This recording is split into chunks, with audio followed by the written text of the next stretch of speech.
வணக்கம் ஃப்ரெண்ட்ஸ், இது நம்மளுடைய பட்ஜெட் குடும்பம். இன்றைக்கி நம்மளுடைய பட்ஜெட் குடும்பம் நிகழ்ச்சியில் எங்கள் வீட்டு பூஜை ரூமை நான் சந்திராஸ் கிச்சனில் போஸ்ட் பண்ணியிருந்தேன்.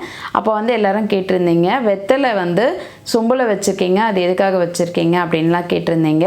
அதை நான் நிறைய பேருக்கு சொல்லியிருந்தேன். திரும்ப ஒரு வீடியோவாகவே அதை போடுங்க அப்படின்னு கேட்டதுனால நான் இப்போ உங்களுக்கு இந்த வீடியோவை போஸ்ட் பண்ணுறேன்.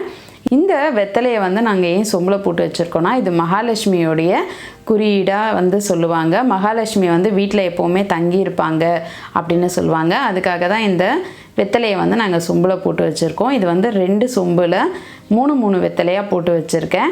இதுக்கு என்ன சேர்த்து நீங்கள் அந்த சொம்புக்குள்ளே போட்டிருக்கீங்க அப்படின்லாம் கேட்டாங்க.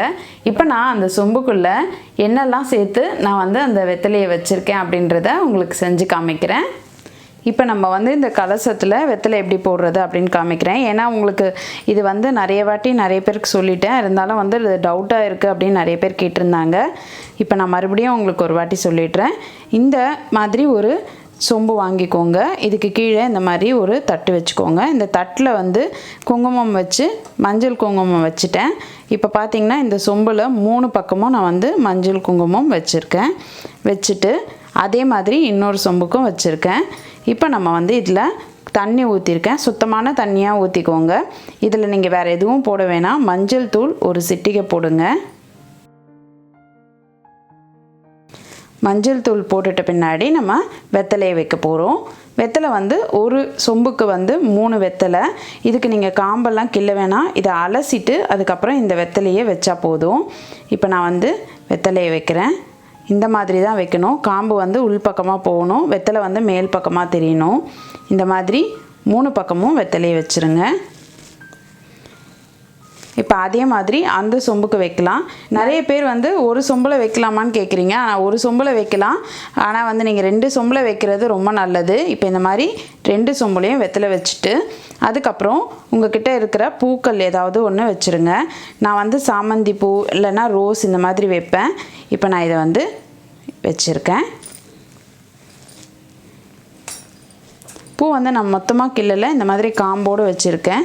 இது உங்களுக்கு ஒரு 2-3 நாளைக்கு கூட இது ஃப்ரெஷ்ஷாகவே தெரியும். உங்களுக்கு சீக்கிரமாக இது காயாது.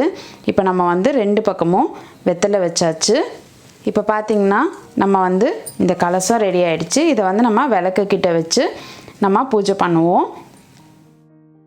இந்த வெத்தலையை என்னென்னைக்கு வைக்கணும் அப்படின்னு பார்த்தீங்கன்னா, செவ்வாய்க்கிழமை, வியாழக்கிழமை, வெள்ளிக்கிழமை நம்ம வைக்கலாம்.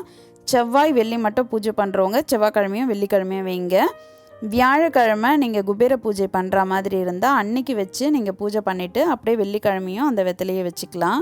சப்போஸ் இதுக்கு இடையில வெத்தலை காஞ்சிட்டாலோ இல்லை அழுகிற மாதிரி இருந்தாலோ அந்த வெத்தலையை எடுத்துகிட்டு நீங்கள் புது வெத்தலையை சேர்த்துக்கோங்க.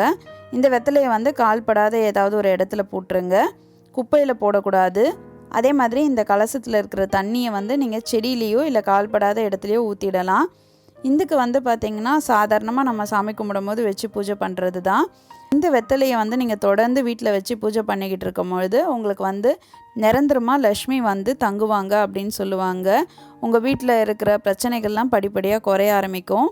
இதை நீங்கள் ட்ரை பண்ணி பாருங்கள். இப்போ நான் உங்களுக்கு எங்கள் வீட்டில் எப்படி நான் இந்த சொம்பில் வெத்தலை போட்டு வச்சுருக்கேன் அப்படின்றத காமிச்சேன். இந்த வீடியோ உங்கள் எல்லாருக்கும் யூஸ்ஃபுல்லாக இருக்கும்னு நினைக்கிறேன். இந்த வீடியோ பிடிச்சிருந்ததுன்னா லைக் பண்ணுங்கள். மறக்காமல் பட்ஜெட் குடும்பம் சேனலுக்கு சப்ஸ்கிரைப் பண்ணுங்கள். நான் இன்னொரு சுவாரஸ்யமான தகவலோடு உங்களை சந்திக்கிறேன். நன்றி, வணக்கம்.